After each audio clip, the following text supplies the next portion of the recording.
नमस्कार दोस्तों, मेरा नाम है मनीष कुमार सिंह और स्वागत है आपका 4 PM महाराष्ट्र पे। दोस्तों, अनंत अंबानी के संगीत समारोह में थिरके हैं तेजस ठाकरे, तो बीजेपी ने अब उस पर तंज कस दिया है और उसके तंज कसने के बाद अब उद्धव ठाकरे गुट की तरफ से पलटवार भी कर दिया गया है। देश के सबसे अमीर उद्योगपति मुकेश अंबानी के बेटे अनंत अंबानी की शादी का समारोह की चर्चाएं हर तरफ है। मुंबई में अंबानी के एंटिलिया निवास में फिल्मी सितारों समेत राजनीतिक हस्तियां भी पहुंच रही हैं। वहीं शादी समारोह में शिवसेना प्रमुख उद्धव ठाकरे की पत्नी रश्मि ठाकरे और बेटे तेजस ठाकरे भी पहुंचे। इसके बाद तेजस ठाकरे का इस शादी में डांस करते हुए एक वीडियो सोशल मीडिया पर वायरल हो गया। दिलचस्प बात यह है कि इस वीडियो को बीजेपी नेताओं ने भी शेयर किया और शिवसेना और ठाकरे परिवार पर निशाना साधा। अब बीजेपी की इस आलोचना पर शिवसेना की नेता सुषमा अंधारे ने तीखा जवाब दिया है। उन्होंने बीजेपी मुंबई अध्यक्ष आशीष शेलार की आलोचना की। दरअसल अंबानी की शादी में डांस करते तेजस ठाकरे का वीडियो पोस्ट कर मुंबई बीजेपी अध्यक्ष आशीष शेलार ने सोशल मीडिया पर उनका वीडियो वायरल होने के बाद बीजेपी के नेताओं ने आलोचना करने का मौका नहीं छोड़ा। एक मराठी युवक जिसे कभी दही हांडी में गोविंदा रे गोपाला गाते हुए नाचते हुए देखा गया, बीजेपी विधायक आशीष शेलार ने आलोचना की कि उन्हें महाराष्ट्र का एक शानदार युवा चेहरा अंबानी की शादी में आखिर पंक्ति में नाचते देखा गया। शिवसेना समर्थकों ने भी अमृता फडणवीस का नाम लेकर बीजेपी की आलोचना पर पलटवार किया। अब सुषमा अंधारे ने भी ट्वीट कर अमृता वाहिनी का नाम लिया है। साथ ही आशीष शेलार की भी कड़ी आलोचना की है। सुषमा अंधारे ने पलटवार करते हुए कहा कि ये समझने के लिए संस्कार की आवश्यकता होती है कि किसी को किसी भी तरीके से घात पहुंचाने की शत्रुता नहीं पालनी चाहिए। उन्होंने कहा कि उन्हें अपना निजी जीवन जीने का अधिकार है। साथ ही सुषमा अंधारे ने आशीष शेलार को टैग करते हुए पूछा, वैसे क्या उन्होंने आपको बर्तन धोने के लिए बुलाया था क्या? इस बीच सुषमा अंधारे ने तीखी और आक्रामक आलोचना से बीजेपी और शिवसेना के बीच जुबानी जंग और बढ़ने की आशंका है। इतना ही नहीं, अब इस शादी को लेकर के जो इतने बड़े लेवल पे हो रही है, माना जा रहा है कि अनंत अंबानी की शादी में हिस्सा लेने ममता बनर्जी भी पहुंच सकती हैं और ऐसे में शरद पवार और उद्धव ठाकरे से उनकी मुलाकात भी हो सकती है। इस पर पूरी आशंका जताई जा रही है। मुकेश अंबानी के बेटे अनंत अंबानी, जिनकी तमाम जो तैयारियां चल रही हैं शादी की, उसको लेकर के जो है तमाम जो गेस्ट है वो पहुंचने शुरू हो गए हैं और अनंत अंबानी की शादी में हिस्सा लेने के लिए अब पश्चिम बंगाल की मुख्यमंत्री ममता बनर्जी मुंबई आ रही हैं। वो इस दौरान शरद पवार और उद्धव ठाकरे से मुलाकात कर सकती हैं, ऐसी खबरें जोर पकड़ रही हैं। पश्चिम बंगाल की मुख्यमंत्री ममता बनर्जी 12 जुलाई को मुकेश अंबानी के बेटे अनंत अंबानी की शादी में हिस्सा लेने के लिए मुंबई आ जाएंगी। अपने मुंबई दौरे के दौरान वो शरद पवार और उद्धव ठाकरे से अलग अलग स्थानों पर मुलाकात कर सकती हैं। लोकसभा चुनाव खत्म होने के बाद ममता बनर्जी की शरद पवार और उद्धव ठाकरे से यह पहली मुलाकात होगी। जानकारी के अनुसार पश्चिम बंगाल की सीएम ममता बनर्जी शाम 4 बजे तक मुंबई पहुंचेंगी और वो होटल ट्राइडेंट में रुकेंगे।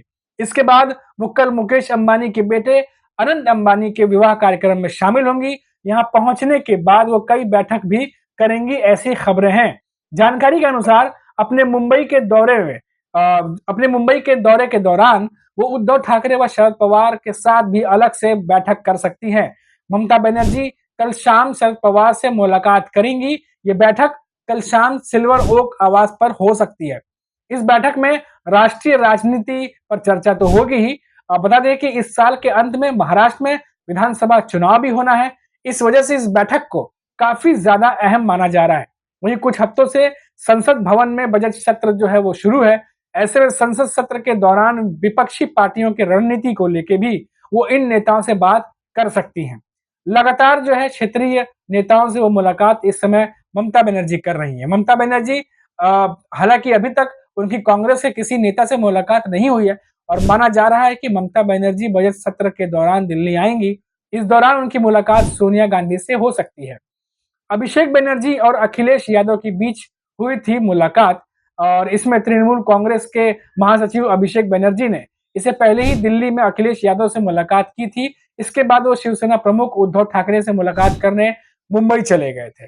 तो ये तमाम खबरें जो हैं वो निकल करके अब सामने आने लगी हैं।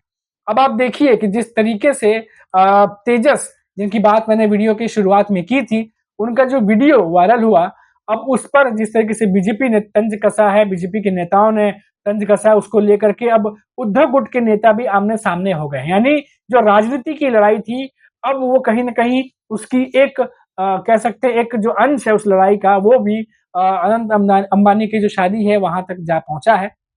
और कहीं न कहीं अब बीजेपी के नेता एक दूसरे के जो है बीजेपी नेता और उद्धव गुट के नेता एक दूसरे के साथ आमने-सामने दिखाई दे रहे हैं।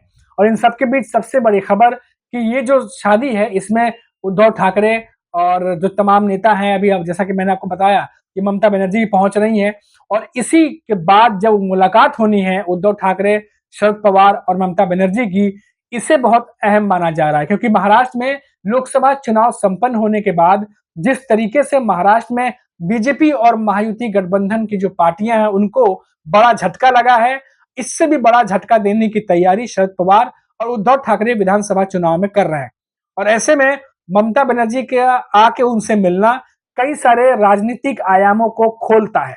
जैसा कि लगातार संजय राउत ये बयान देते रहे हैं कि एनडीए सरकार बैसाखी वाली सरकार है और बहुत ज्यादा लंबा नहीं चलने वाली है। और कई सारे राष्ट्रीय लेवल पे जो नेता हैं उनकी लगातार बातचीत चल रही है, और हर नेता जो विपक्ष के नेता वो ये मान रहे हैं कि एनडीए सरकार ये बहुत दिन नहीं चलने वाली। और ऐसे में उद्धव ठाकरे और शरद पवार के साथ ममता बनर्जी की ये मीटिंग बहुत ही ज्यादा इंपॉर्टेंट मानी जा रही है।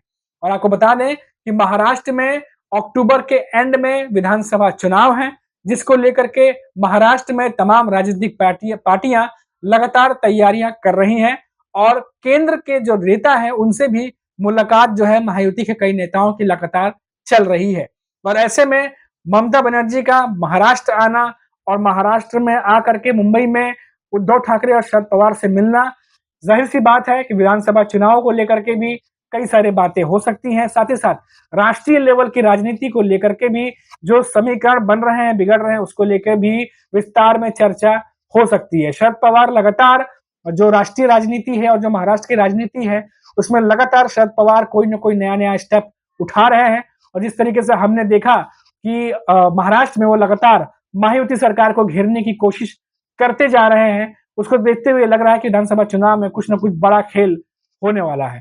तो दोस्तों अभी के लिए फिलहाल इतना ही, फिर लौटेंगे तो बात करेंगे महाराष्ट्र की किसी बड़ी खबर पर। तब तक के लिए मुझे इजाजत दीजिए। नमस्कार।